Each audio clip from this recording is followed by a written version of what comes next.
Good morning. It's good to see you all today. I don't get to do this that often anymore. And Kurt asked me if I would speak today, and I don't think he was doing that as a favor to me or anything. I think he actually did this for your sake. He just wanted to let you all see that I'm still kicking, okay? And so he asked me if I would speak today. So the text that I have today, I'm excited about. I remember the first time I read this particular text, I was 17 years old. It was between my junior and senior year in high school. And this was one of those passages that really spoke to my heart. You know, one of the inspiring parts of the Bible that I have found really helpful for me, inspirational, is seeing individuals who would have the courage to take a stand for what is right, even in the face of opposition, even in the face of some pretty nasty consequences playing out as a result. But yet, because of convictions of faith, they would take a stand. And there's multiple examples like that found throughout the pages of the Bible. And for me, there are two particular passages that I value or treasure or whatever the most in that regards. One of them that I'm not going to be talking about today, but I'll reference it now, is Numbers chapters 13 and 14. And if you're looking for something devotional to read and spend a little bit of time in this week, read those two chapters. And to me, I find that very inspiring. When Colette and I had graduated Bible college, she was 7 months pregnant with twins. We didn't know if they were boys, girls, or what. We had told the doctors that we didn't want to know from any of the sonograms and stuff, just to keep that part quiet. We wanted to be surprised. And so we were working on names with different scenarios. If it was two girls, we had names picked out. If it was a boy and a girl, we had names picked out.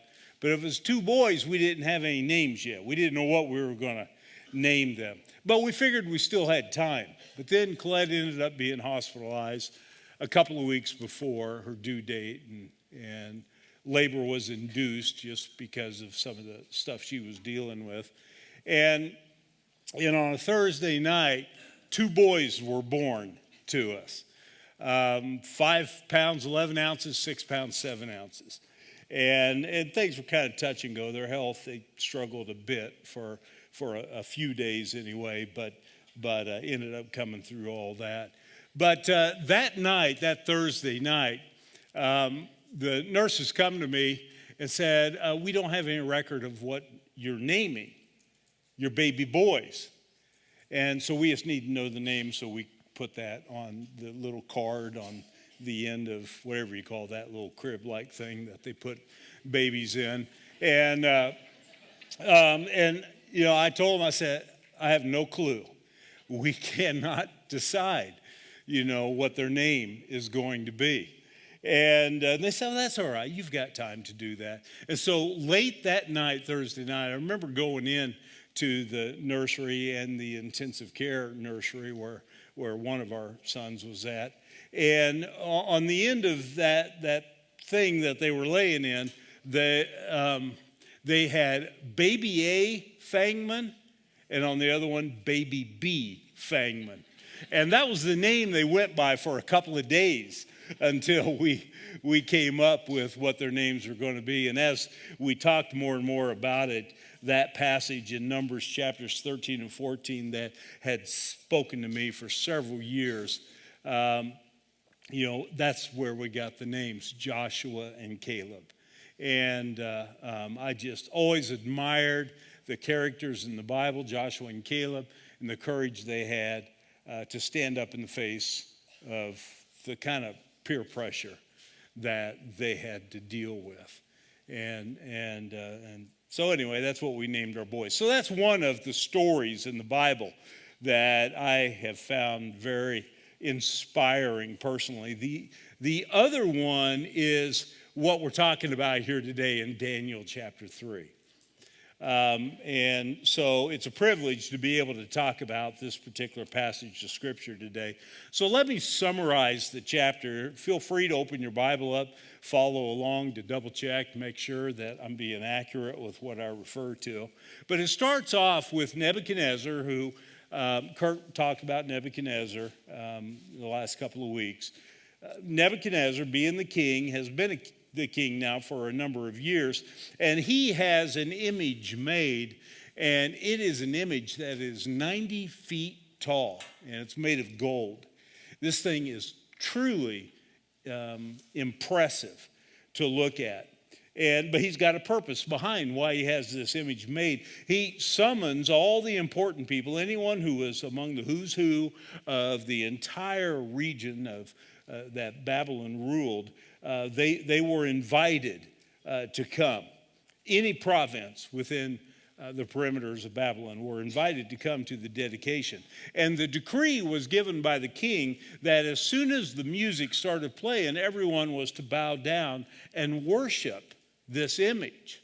Very clear, what the instructions were and what the expectations were. And if you did not bow down and worship this huge golden statue, well, then this would be the consequences. Whoever does not fall down and worship will immediately be thrown into a blazing furnace. Okay, don't need a translator to understand what that was all about. Well, then the music sounds. And everybody, just this sea of people, we aren't told exactly how many, hundreds, thousands, people that are bowing down. But in the midst of all that, there are three that don't. And their names are Shadrach, Meshach, and Abednego. Now, you've already been introduced to them in week 1 of this series. I don't know if Nebuchadnezzar could see them among all the people or not, but he got help anyway. Some Chaldeans reported to Nebuchadnezzar that there were these 3 Hebrews that were not bowing down to worship like you've instructed them to. Nebuchadnezzar is certainly irritated by that. He has them brought to him, but apparently he's going to give them maybe a little bit of the benefit of the doubt, making sure they understand. So he re-explains. He's given them a second chance. He re-explains to them what is expected when the music starts playing. But Shadrach, Meshach, and Abednego, before the music, is even queued up, they tell Nebuchadnezzar it's not going to happen. Here's their exact words. "O Nebuchadnezzar, we do not need to defend ourselves before you in this matter. If we are thrown into the blazing furnace, the God we serve is able to save us from it, and he will rescue us from your hand, O king.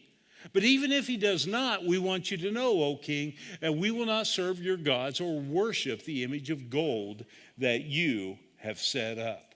Okay, now this time, if he was irritated before, this time he is furious. Because this is clear defiance to the most powerful man in the world at the time.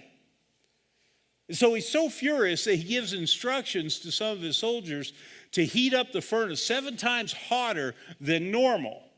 It was already a blazing furnace, but now it's 7 times hotter.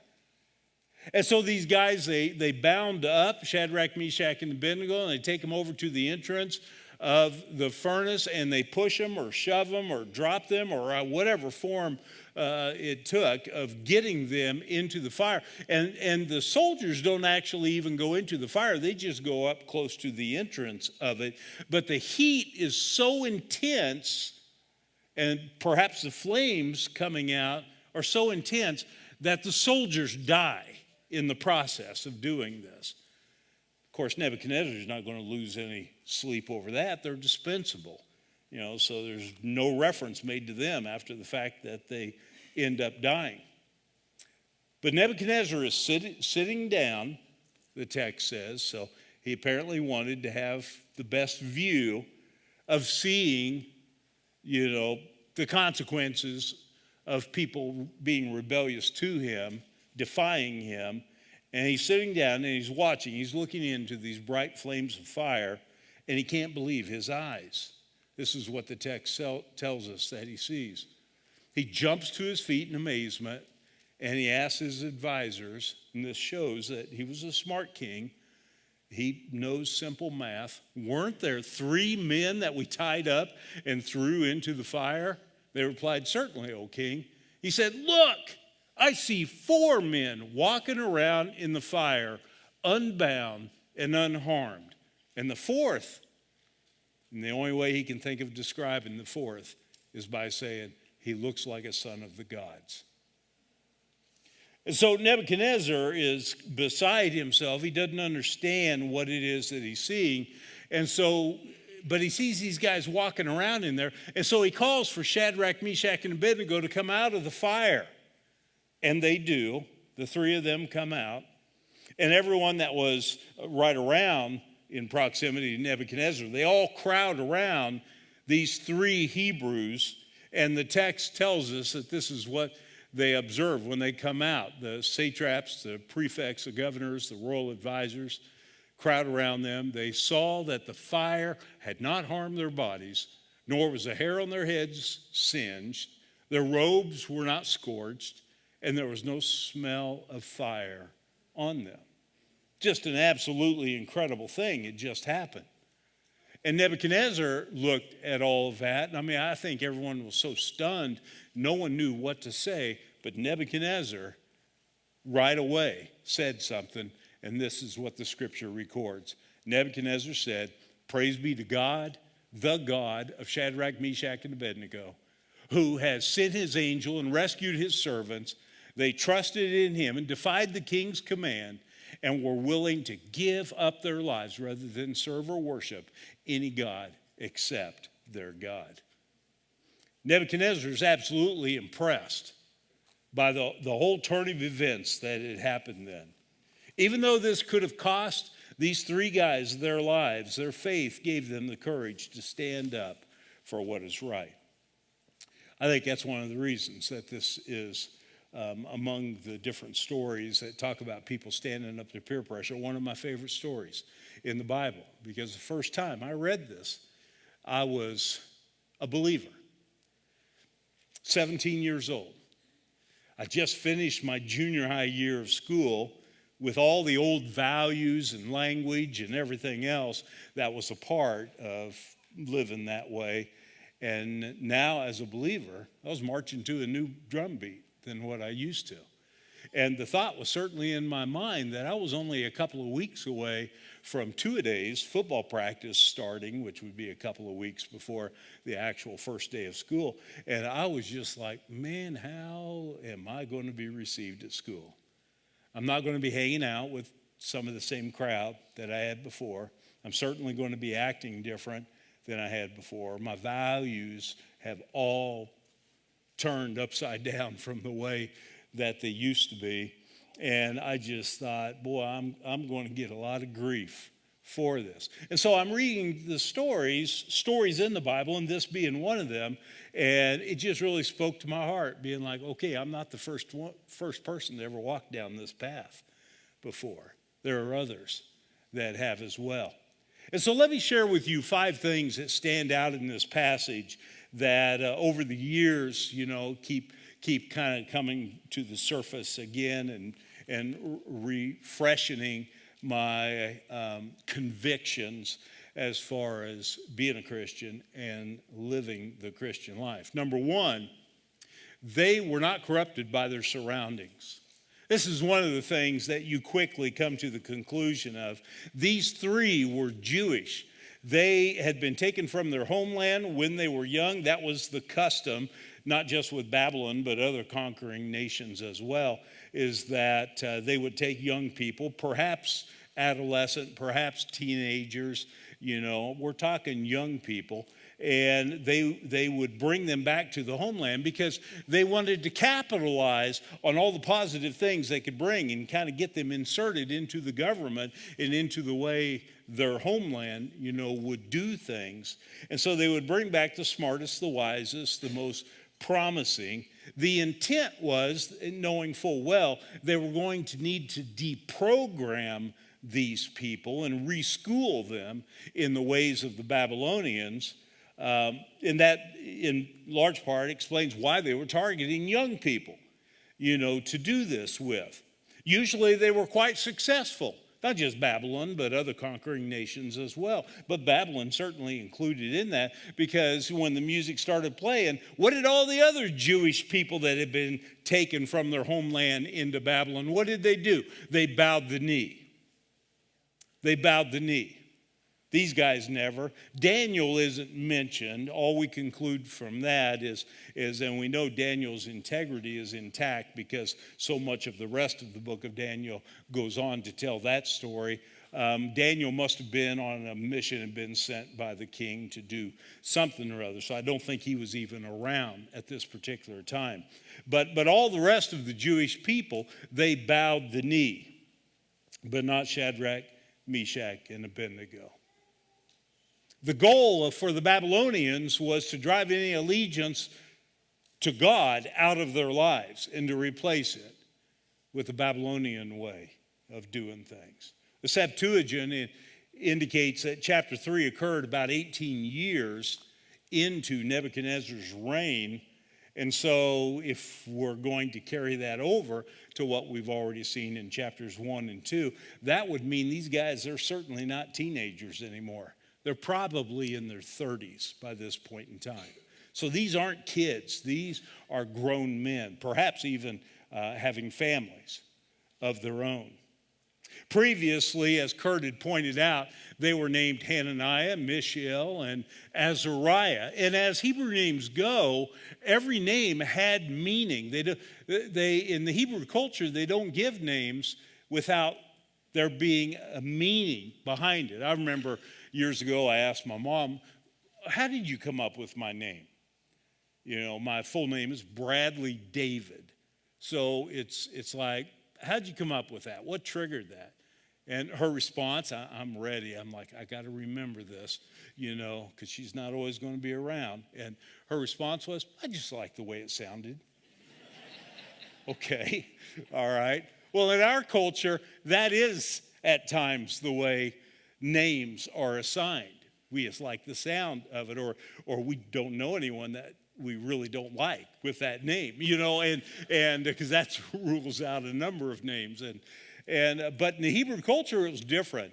Names had meaning, and these names had meaning like Yahweh is gracious or Yahweh will help, and they were names to the glory of God. Well, they were given Babylonian names, Shadrach, Meshach, and Abednego, which are names after Babylonian gods. So you see this whole indoctrination process, man, it happened right out of the gates with assigning names to the people. And that included these guys. But as we saw in chapter 1, these three, along with Daniel, had taken deliberate measures to live differently.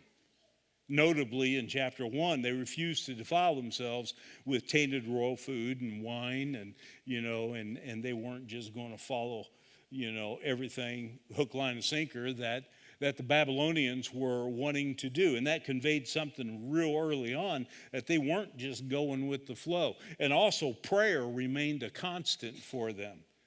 Last week's message, it wasn't the central verse of the chapter, but it was there all the same. In chapter 2, prayer is being referenced there, and we're certainly going to see prayer being referenced multiple more times as we work our way through Daniel. Notably, Daniel chapter 6 is going to be a big one where it is the centerpiece of what's happening there. So these guys, prayer was important to them. They weren't just going to go with the flow of things. Here's the thing that we need to come to grips with on our end of things as being God's people, is that we are in the world. And that's a fact. We are in the world, but we are not to allow the world into us. And that was the thing that Shadrach, Meshach, and Abednego apparently understood. And it's something we need to understand. We're in the world. God doesn't expect us to be out of the world. He didn't expect us to be the first ones in line when we start sending people to live on Mars. That's if you want to be that among those people, go ahead, pursue that. But that's not what God's expectation is we are in the world, but we are not to allow the world in us. The Apostle John said it this way in 1 John chapter 2, do not love the world or the things in the world. If anyone loves the world, the love of the Father is not in him. For all that is in the world, the lust of the flesh, the lust of the eyes, and the pride of life is not of the Father, but is of the world. And the world is passing away, and the lust of it. But he who does the will of God abides forever. Yeah, so in the world, but not of the world, not allowing the world to be in us. Peter said this in 1 Peter chapter 2, you are a chosen people, a royal priesthood, a holy nation, a people belonging to God, that you may declare the praises of him who called you out of darkness into his wonderful light. We've been called out of darkness into God's light. You know what the word church means? The word church comes from ecclesia, and it literally means called out ones, called out assembly. We have been called out of the world. We've been called out of darkness into God's light. We are a holy nation. The word holy has to do with purity, most definitely, but literally the word holy means set apart. We've been set apart from the world. God's chosen people, called out of darkness into his light. Yeah. But let's take a little deeper step into this. It's not just that they were not corrupted by their surroundings, but they withstood the pressure to conform. And I think we need to recognize the fact that there is pressure involved in all of this. You think about what was happening on that day. The all-powerful and important people in the land were gathered together. Anybody who was an anybody throughout all of Babylon was there on that occasion. And in the crowd, undoubtedly, was some other Jews besides Shadrach, Meshach, and Abednego. This wasn't just a matter of worship that was playing out here. I mean, that was part of it all, but that's not like the ultimate purpose behind all this. This was an attempt in unifying the nation because it was a diverse group of people. And there were other lands and countries that had been conquered, and they were represented there too. The cream of the crop had been brought back from there as well. There were thousands of people participating in this. Yet Shadrach, Meshach, and Abednego, they're the only ones that resisted. Now, they could have easily justified a different course of action. They could have been, whether they're thinking in their own mind or whether they were whispering to one another, they could have rationalized ways through this that would involve them to go ahead and bow. They could have said, things like, well, it won't hurt if it's just done once. If it's just this one time. I mean, who's that going to hurt? Just one time. But we don't have any indication that was happening. They could have been that, well, okay, all right, I'm going to go ahead and do this, but later tonight I'm going to confess this as sin, and I'm going to be forgiven for it. They could have rationalized, thought their way through it like that, but there's no indication they did that. They could have kind of spiritualized this whole thing and said something like, okay, on the outside I'm going to be bowing down, but in my heart I'm still standing strong and tall for God. So yeah, physically one thing, but spiritually where it really counts, I'm doing what's right. But there's no indication they were thinking thoughts along those lines. They could have been real pragmatic in the way they were looking at this, especially if they were already married and were supporting a family, a young family. They might have thought and said something along the lines that, man, I might lose my job if I don't bow down then. And who's going to support my family then? So this is something that maybe I need to do, but no. We don't see any indications of any of that. Instead, we see an understanding that they are not to follow the crowd in doing wrong. And their action shows that. Now, just for the record, conforming is not a bad thing. If you're talking about conforming to the likeness of Christ, it is not a bad thing. Remember a number of years ago, a lot of people, and maybe even you, were going around with bracelets that said WWJD, and there were bumper stickers people were putting on cars and stuff like that. It was a big kick there for a while. And I'm not making fun of it. That was a good thing. You know, for people to evaluate the decisions that they're making in life when they come to a fork in the road and they're deciding, do I go this way or do I go that way, is to ask yourself, what would the Lord have me to do in this? What would Jesus do in this situation? And then make your decision of what you're going to do accordingly to that. But when it comes to conforming to the patterns and the values of this world, the Bible is very clear. No, that is not something we are to do. Paul said in Romans 12, do not conform any longer to the pattern of this world, but be transformed by the renewing of your mind. Don't do it, he says. Philip's translation of that verse says, don't let the world squeeze you into its mold. Don't let that happen. The pressure to conform sometimes is real blatant. It's obvious. You see what's happening, and it can be pretty intimidating. But at other times, it can be so subtle in what's happening. It can be happening, and you don't halfway even realize it's happening at that moment in time. And perhaps that's part of the value of there having been three of these guys. They had each other. They had a kind of a mutual accountability going on where they were holding each other, so to speak, each other's feet to the fire to remain true. So if one of them showed any degree of weakness or something or other, of crumbling, the other two would kind of shore him up and speak words of encouragement to him. Maybe that's part of the value of the fact that there was three of them there. Because like the Bible says, as iron sharpens iron, so one man sharpens another. You know, being around other people of like-minded faith, you know, it has a way of rubbing off on you, right? It has a way of building up some of your own boldness and courage. And maybe that Shadrach, Meshach, and Abednego had that working for them. And that is a valuable thing for us as well. That's available to us. Part of the wisdom our Lord has in creating the church, the community of faith, where we can meet together in settings like this, like on Sundays, but not just on Sundays, but at other times as well. We got other activities you'll see in the bulletin scattered on our calendar where Christians are getting together with Christians, and it's with the understanding of knowing that that mutual time together has a way of helping keep a sharp edge spiritually in our lives. That's why small groups have value, not just to increase our understanding of biblical passages, but also to see and be inspired by the faith of people that we worship with every Sunday. Yeah, they withstood the pressure of conforming. But it's more than that.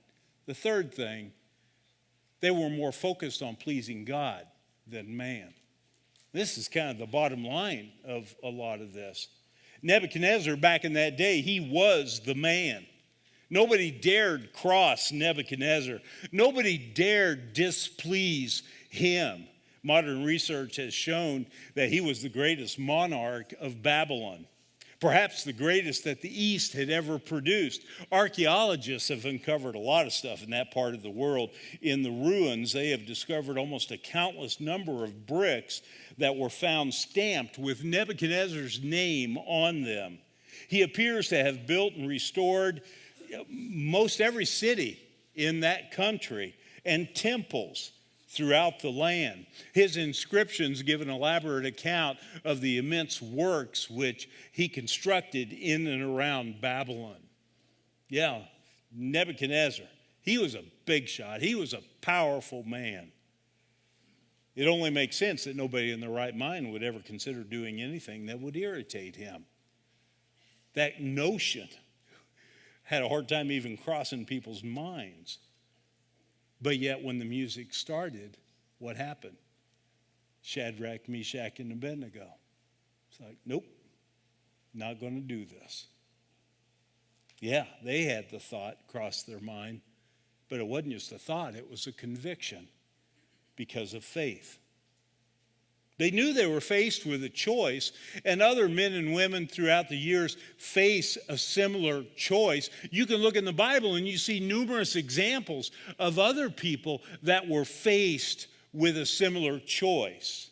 Even going to, I referenced Joshua and Caleb in the book of Numbers earlier. Well, go fast forward several decades, Joshua is an old man. And here's what he says to a younger generation. He says, if serving the Lord seems undesirable to you, then choose for yourselves this day whom you will serve, whether the gods your forefathers served beyond the river or the gods of the Amorites, in whose land you're living. But as for me and my household, we will serve the Lord. You see, Joshua, he's echoing that same choice that he had made decades earlier. And it is still the choice, the decision that he stands by. Moses is the guy that played a key role in the narrative recorded in the Bible. And this is what it says about Moses in Hebrews 11. By faith, Moses, when he had grown up, refused to be known as the son of Pharaoh's daughter. He chose to be mistreated along with the people of God rather than to enjoy the pleasures of sin for a short time. Yeah, for Moses, for Joshua, when they had made those choices, they went through a rough stretch.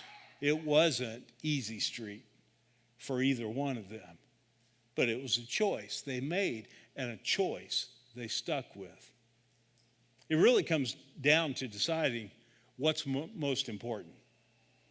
Is it pleasing people or is it pleasing God? What is the heartbeat of your life? Is it pleasing people or pleasing God? It's true that we are to live our lives in such a way that we are to try to live peacefully with people around us. I mean, that's a biblical teaching in places like Romans 12.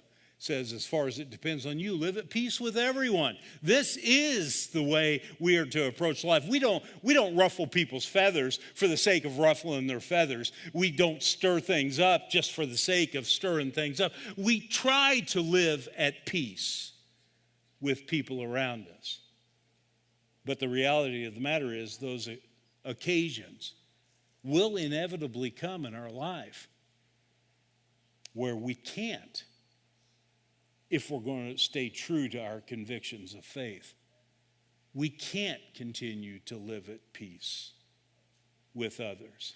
Paul, I think that's part of what Paul was getting at in Galatians, the first chapter, when he said, am I trying to win the approval of men or of God? Am I trying to please men? If I were still trying to please men, I would not be a servant of Christ. He's making it clear.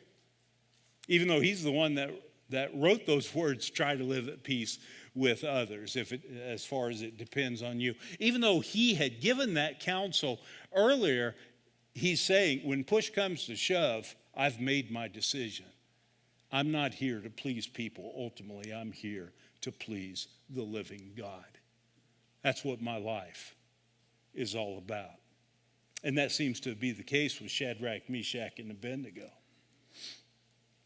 Another thing that stands out in the passage is they stood firm in spite of the uncertainty of God's deliverance. And I certainly want to draw attention to the word uncertainty of God's deliverance. Look again at what it is that they said to Nebuchadnezzar. They said, we do not need to defend ourselves before you in this matter. If we are thrown into the blazing furnace, the God we serve is able to save us from it, and he will rescue us from your hand, O king. But even if he does not, we want you to know, O king, that we will not serve your gods or worship the image of gold that you have set up. They had no doubt of what God was capable of doing. They knew that God was capable of delivering them from this moment. It kind of reminds me of something what Ephesians chapter 3 says, now to him who is able to do immeasurably more than all we ask or imagine, according to his power that is at work within us. Look at the superlatives there. That God is able to do immeasurably more than all that we could ask or even imagine. In our imaginations, God can do greater and can do more than that according to his power. And that's kind of what Shadrach, Meshach, and Abednego, they're saying God is able to save us. They were convinced of that. You know, we've all heard stories at times of when someone comes from a doctor's office and they've been diagnosed with stage 4 cancer, and the word terminal is being used. And people start praying, lots of people start praying. And then we end up kind of fast forward, maybe a couple of months or something, maybe a little bit longer than that. And they are free of cancer and clean bill of health. And it's like, how do we explain this? Except for it being a miracle from God. And that's inspiring when you hear stories like that. Or you have someone that gets in a really bad, tragic accident, and it's touch and go. In fact, the outlook is they're not going to be able to survive this accident, but then you fast forward, and later they seem really normal, and they're back to their life as normal. And it's like, how do you attribute that to anything but the fact that God works in incredible ways? God is able. Those are inspiring stories.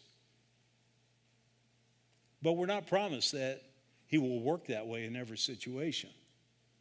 We are given promises in the Bible that his grace will always abound, that he will supply our needs, that he will never leave us. We are given promises like this, but he doesn't promise that he will deliver us from every threat, every trial, every hardship that comes our way. You don't find that promise in Scripture. Here's the question, though, that you and I need to wrestle with on a personal level, is will you live for God and remain faithful even if bad things end up happening in your life, even if the bottom falls out and things go south in your life? Will you remain faithful in serving the Lord? Or will you only remain faithful to God if things go favorably your way? Well, we clearly see with Shadrach, Meshach, and Abednego in their words that were on the screen just a moment ago, what their convictions are. God is able and he will deliver us. But then the next phrase, but even if he doesn't, we're not bowing the knee. Number 5, their faith influenced Nebuchadnezzar toward God. This is really a cool thought when you think about it. It's at the very tail end of the chapter. And ultimately, this is what it's all about, right? Our lives are to glorify God, the way we go about living our lives, not just on Sunday morning, but any and every day of the week of our lives is to be about glorifying God, but also about influencing other people toward God. I mean, those are, the two things that we are to be all about as followers of Christ. What I like when I read the closing verses of this chapter is Nebuchadnezzar's crude attempt of influencing others. And I do say crude. Look at what Nebuchadnezzar said after this whole thing played out. Shadrach, Meshach, and Abednego, were outside the furnace, and he says, therefore, I make a decree that any people, nation, or tongue that speaks anything offensive against the God of Shadrach, Meshach, and Abednego shall be torn limb from limb, and their house is reduced to a rubbish heap, inasmuch as there is no other God who is able to deliver in this way. Man, is that evangelistic or what? Nebuchadnezzar said, did you just see what I saw? If you say anything against their God, anything offensive, we're going to rip your arms off, rip your legs off, and take a bulldozer to your house. Everybody understand? I mean, he's influencing people, right? Not in a very polished way, though. I remember a situation I had in Illinois. After we graduated, we served in a church over there before we moved here to start Crossroads for about 10 and a half years. And we had a revival every year, a week-long revival. And we had outside speakers that would come and speak at that, and it'd be like 7 sermons, scattered throughout the week. And it was a week that, and the senior pastor initially, the first few years, I was the associate, but we would be inviting people in the community. Everyone knew everyone in that community. It was a rural setting. It wasn't like this, and we would be inviting people that we invited the preceding revival a year ago and the one before that. And we had this one guy, and boy, he was a tough old guy. His name was Virgil. Virgil, both of his sons were a part of our church and their wives and children. So Virgil's grandkids were a part of our youth program and all this. But Virgil, he would not give the time of day to our church or to anything like that. But we invited him every year. And for whatever reason, this one year, he took us up on the invitation. He said, I'm coming. And we were just like, whoa, this is amazing. It was like a victory in and of itself. And that night, the revival speaker, he spoke and all. And at the invitation at the end, Virgil got up and went down front. And like I said, it's a smaller community. Everybody knows everybody. And everybody's like, what is he doing? I even saw his son's expression.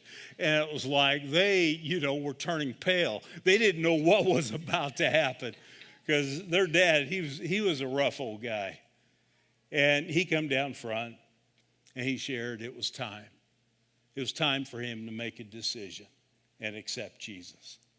And wow, man, the whole atmosphere was just so exciting.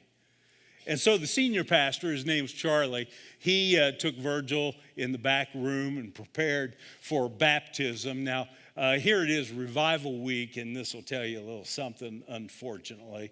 We didn't even turn the baptistry on, that week. So we weren't quite ready for this moment. But there was water in the baptistry. And so Charlie and Virgil, they get into the baptistry. And Charlie shares a few things. He had known Virgil 8 years longer than I had known him. And he shared a few thoughts and all. And then he prepared for the baptism.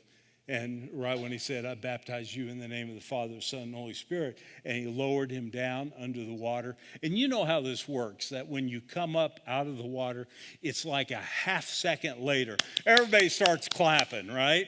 And you hear a few amens and stuff like that. But there's a little gap of time between when a person comes up and people start clapping. It's not a long gap, but there is a little gap there. And so as we were all preparing and, widening our hands to clap, Virgil breaks the water coming up from the baptism, and he had a loud voice, and he was speaking as soon as he came out of the water. And sometimes you hear these inspirational comments made by people right when they get baptized. Now, I got to warn you, cover the ears of your kids right now, because I'm going to cuss, okay?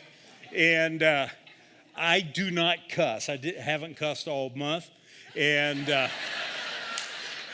I didn't cuss last month. And Colette, you are welcome to contact her anytime you want. Ask her if she ever hears me cuss. I don't cuss. That was one thing I gave up when I was 17 years old. But yet here Virgil is. He's coming up out of the water. And as soon as his mouth breaks the surface of the water, he's saying, damn, that water was cold. And everybody in the building heard it. And I'm standing in the back looking up there. It's like frozen. And what was even funnier was Charlie, who had just baptized him. His eyes were like this big. Yeah, he was at a loss for words as well. And Virgil, not very polished at that moment in time. But let me just say something about that. We need to be careful about jumping the case of new believers when they come across a little crude or when they engage in something that doesn't seem totally appropriate. You know, we need to be careful about that. We are all at different stages of spiritual development. You know, and that's just a fact. We are all in the process of conforming to the likeness of Christ, and that is a process. And so as Scripture says, let's be patient with each other, make an allowance for each other's faults because of our love. Yeah. So Nebuchadnezzar, he was kind of crude himself, wasn't polished in what he said. Nebuchadnezzar had no way of explaining what he had just witnessed. I mean, their clothes were not scorched, there was no smell of smoke, and their hair was not singed. When I was growing up, us 5 kids, we all had responsibilities, chores, whatever you want to call them, around the home. I always volunteered to take out the trash. It may sound like a weird thing, but I always volunteered out of all 5 of us. You know, I spoke up for that right away. All right, who's going to do what this week? I'll take out the trash. Because back in that day, and some of you can relate to this, we had 2 barrels. One, you threw all the cans and the glass in. The other one, everything that was burnable. It was the burn barrel. And the way I looked at it is, this is my legal opportunity to play with matches. And so I did. I'd take out the trash, and I kind of made a game of it. I'd light something and see how far it could burn before I could blow it out. Okay, just how far can it get? And I'd play that game until I ran out of matches. And one day after I did that, I went in the house, and my mom greeted me there in the kitchen, and she scolded me. She said, "Brad, you have got to quit playing with matches." And I'm stunned when she says that, because I'm like, between the kitchen window and the burn barrel is a great big evergreen tree. There's no way she saw what I was doing. So I'm just like, do I deny it or what do I do? You know, I really wasn't sure what to do at that moment. But what I do remember is that a few moments later, when I went to the bathroom to wash my hands to get ready for supper, I looked in the mirror and all of my hair around my face was singed. I had played the game a little too long. But these guys, they had no singed hair. They didn't smell like smoke, and they were not scorched. But you know what? I think even more what was convincing to Nebuchadnezzar was that he had witnessed the devotion that these 3 men had in their service to their God. And I believe that spoke to him as much or more than anything else. Their faith gave them the courage to stand up for what's right. How impressed was Nebuchadnezzar? Well, you can read it for yourself. He was truly impressed. He was praising the God of Shadrach, Meshach, and Abednego. This message wouldn't be complete without touching on one last thing. And I've hardly even dealt with the most significant part of the story, the part that has blessed millions of people through the centuries. In fact, you might be interested to know that early Christians drew courage from this very story. Underneath the surface of Rome, in the catacombs, this text, not the words, but in images, is portrayed in paintings in the catacombs. Early Christians in this persecution and all that they encountered, they got strength from this story. So what is it? What is it especially that stands out and has stood out for centuries of time? It's that in the midst of the fiery ordeal, they were not alone. There was 4 in the fire. Only 3 had been thrown into the fire. But Nebuchadnezzar, he looked intently beyond the dead soldiers' bodies, looking into the flames, and he counted 4. And he even double-checked it. Fact check. Didn't we put 3 in there? Yep, King, we put 3 in there. Why am I counting 4 in there? And he had them come out, and only the 3 came out. Scholars debate as to this 4th one's identity. They say that maybe it was an angel from God that was there. My opinion, and that's what it is, it's an opinion, is that I believe the 4th one was Christ. I believe it was a pre-Calvary appearance of Jesus. Came to strengthen his servants. I want you to know something. If you're in the middle of some difficult times in your family, extended family, because there's a lot of pressure coming your direction to conform, but conforming just doesn't seem like an option because of your faith. Or if you're in a workplace and you have a supervisor or a boss that is wanting you to cross certain lines that due to convictions of what's right and wrong, you know you're not supposed to cross those lines. Or if you're in school and you've got peer pressure from classmates to back off of all this Christian conviction stuff, I want you to know you are not alone. He does not leave you, abandon you during those critical moments when the pressure is the strongest. He's right there with you. Let's take heart with that. Let's pray. Father, thank you for this incredible passage of Scripture and how it speaks to our hearts today and how it has a relevant message that still speaks in relevant ways hundreds of years later. Father, I pray that our faith may be more like Shadrach, Meshach, and Abednego, that you will find us to be true and faithful to you as an expression of our gratitude and our devotion for all that you've done and all that you mean to us.